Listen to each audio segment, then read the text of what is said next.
Missing child alert. Help locate Shanesha. The public is being asked to assist in locating Shanesha, who has been reported missing for several days. This was related to us by a relative who reached out to this platform. Anyone with information about Shanesha's whereabouts is urged to contact 660-9445 or report to the nearest police station immediately. Missing person alert. Malo Grapes has reported that Sarah Prasad, a 14-year-old girl from Tushan, has been missing since January 27th.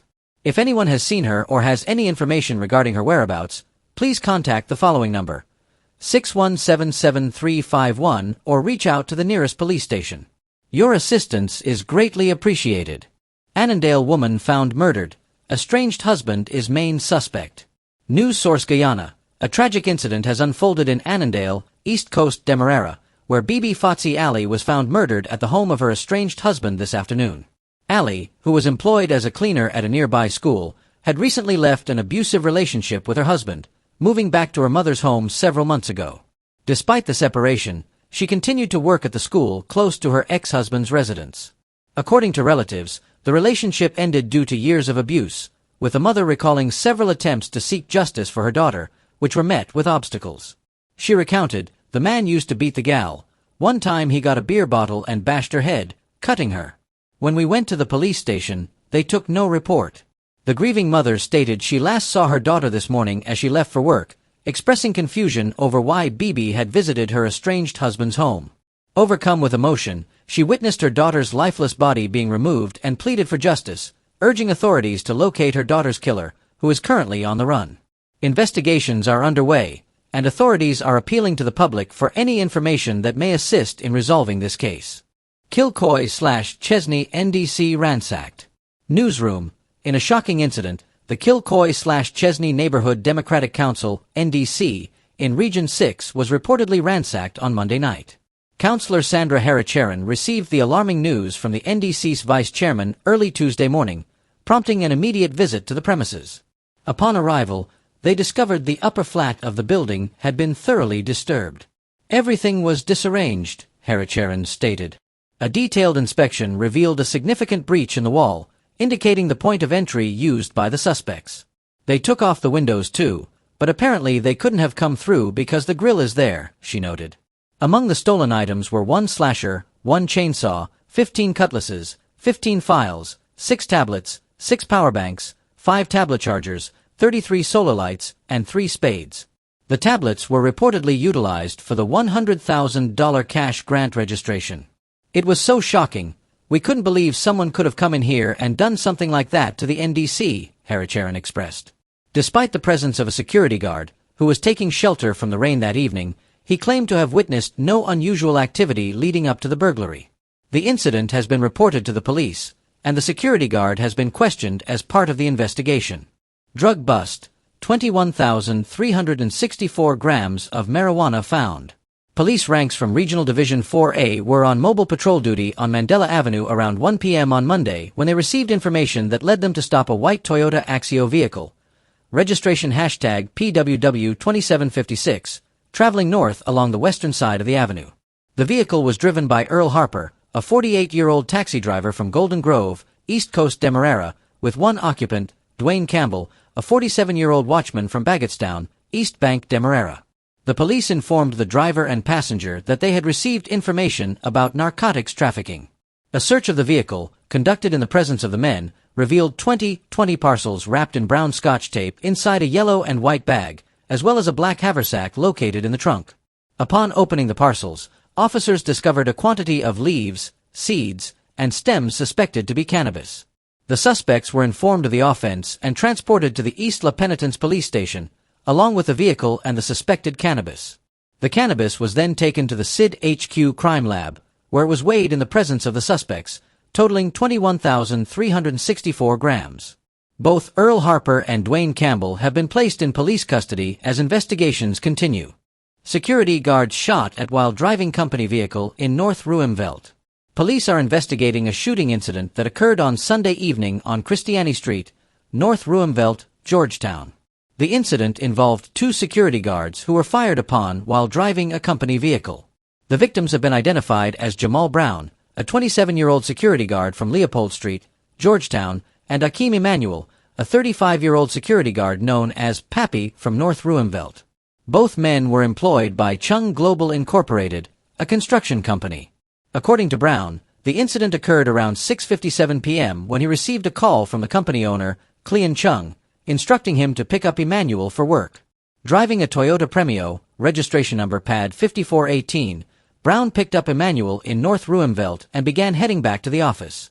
As he slowed down to navigate a pothole, he heard several loud explosions, which he believed to be gunshots. In a panic, Brown accelerated away from the scene and turned onto Aubrey Barker Road, where the two men exited the vehicle and immediately proceeded to the East La Penitence police station to report the incident. Upon processing the scene, police recovered 3 9mm spent shell casings, which were marked, sealed, and lodged as evidence. Investigators also discovered 3 suspected bullet holes on the right side doors of the vehicle, and the driver's side window was shattered. The vehicle was photographed and secured at the police station for further examination. A search for CCTV footage in the area yielded no results, and while several individuals have been questioned as part of the investigation, police have yet to identify any suspects. City Constabulary Department still facing staff shortage. Newsroom. The City Constabulary Department of the Georgetown Mayor and City Council, MNCC, continues to grapple with a significant staff shortage, with Acting Chief Constable Virginia Gaffer reporting that the department currently has only 113 staff members, well below the required strength of over 200. This manpower issue is further exacerbated when personnel are on vacation or sick leave. Despite these challenges, Gaffer expressed determination to maintain operations. "It's not an easy road, but we are making out. We can't give up, we have to do our duties," he stated during an interview with Newsroom at his City Hall office. City police officers are tasked with patrolling a vast area within a 15-mile radius, bordered by the Atlantic Ocean to the north, the Demerara River to the west, the eastern side of Plantation Cummings Lodge, Houston, and Rome to the east, and the southern boundary of Plantation Rome to the south. Gaffer emphasized the importance of continuing to function effectively despite the workforce shortage. He noted that the City Council is taking steps to recruit additional staff, including advertising vacancies on its Facebook page. "We are hoping to get some human resources, and the system could improve. Hopefully, we get the staff and put them out there as early as possible," he remarked. Despite the staffing challenges, Gaffer reported only 1 break-in at the border market this year, highlighting the need for increased security. "It's very challenging. The ranks are complaining, but I keep motivating them, telling them we can't give up. We are going by God's grace," he added. The City Constabulary, established in 1837, has the primary responsibility of maintaining law and order within the Georgetown municipality. Narcotics found. 2 men in custody. At around 5:40 p.m. yesterday, Tuesday, police officers from Regional Division No. 4 acted on received information and proceeded to an abandoned concrete structure at the Vendors Arcade located in Borda.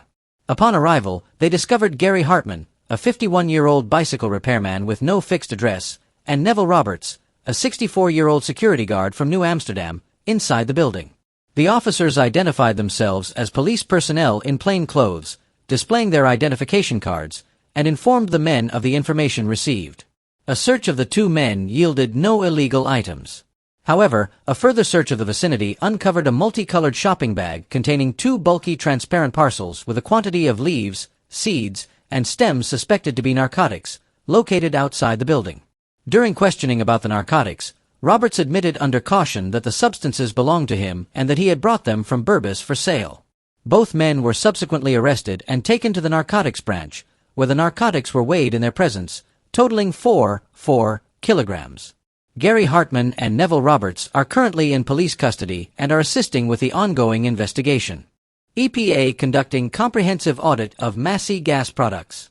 The Environmental Protection Agency, EPA, has initiated a 3-day comprehensive audit of Massey gas products, a permitted facility, taking place from January 29th to January 31st, 2025. The purpose of this audit is to assess the facility's compliance with environmental regulations, particularly concerning the handling, storage, and transportation of gas cylinders. EPA officers will conduct a thorough review of the facility's records and documentation, examine its manufacturing and bottling processes, and evaluate the transportation and distribution of its products. The audit will also focus on safety measures, environmental management practices, and adherence to permit conditions to ensure public and environmental safety.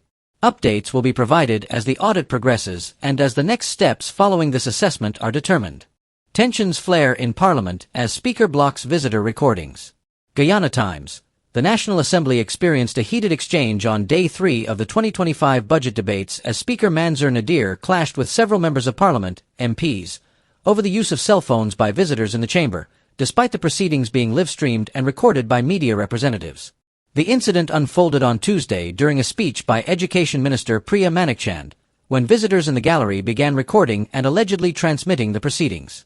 In response to the situation, Speaker Nadir reminded those in the gallery that only authorized media personnel were permitted to handle recordings. Tensions escalated as Minister Manikchand and the Speaker engaged in a debate over the issue, with Nadir asserting his authority to maintain order. Honorable Minister, just to remind visitors in the gallery that they should not be recording or transmitting from the chamber, the Speaker stated.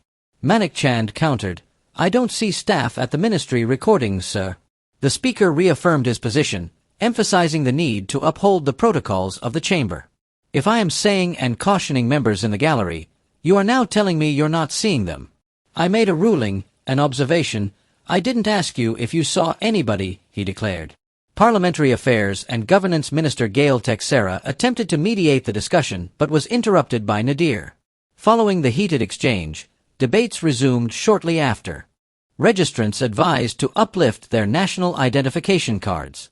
The Guyana Elections Commission, GECOM, is once again advising individuals who have completed registration transactions, such as applications for new registration, changes or corrections to their registration particulars, or requests for replacement IDs since 2008, to uplift their national identification cards at their earliest convenience. GECOM acknowledges that some registrants may have changed their addresses since their registration transactions were conducted, which could prevent them from collecting their ID cards from the original GECOM office. Therefore, these individuals are encouraged to visit the GECOM registration office responsible for their current area of residence to request their ID cards. The Commission will arrange for the transfer of ID cards to the appropriate registration offices to facilitate the delivery of these cards.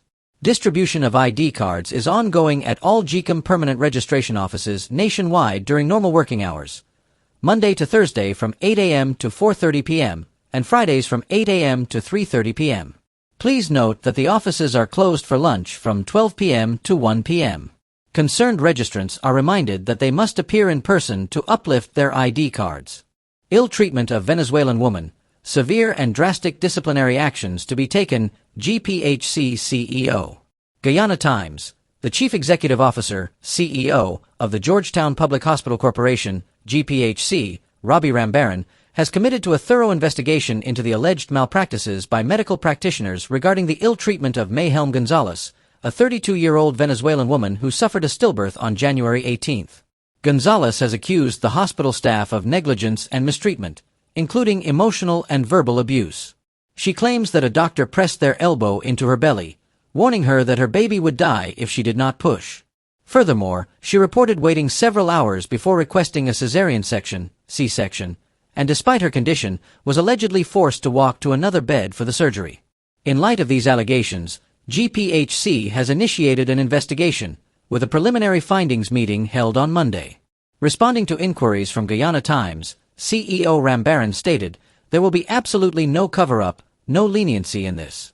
If there is any malpractice, people will be held culpable because this is unacceptable. If the story that is being told is factual, I promise you that it will be dealt with accordingly. There will be severe, drastic disciplinary action.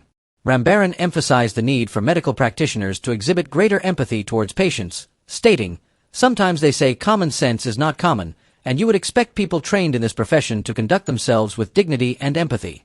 He acknowledged that incidents of poor communication and behavior among healthcare workers do occur, but stressed that such conduct is unacceptable and will not be condoned. The CEO reiterated that Guyana's healthcare sector must confront and address these issues to ensure that investments in equipment and training are not undermined by individual actions.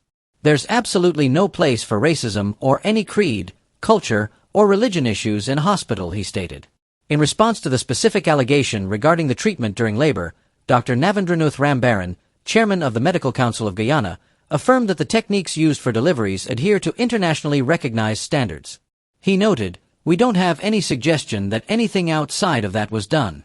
The investigation is ongoing, and further updates will be provided as they become available.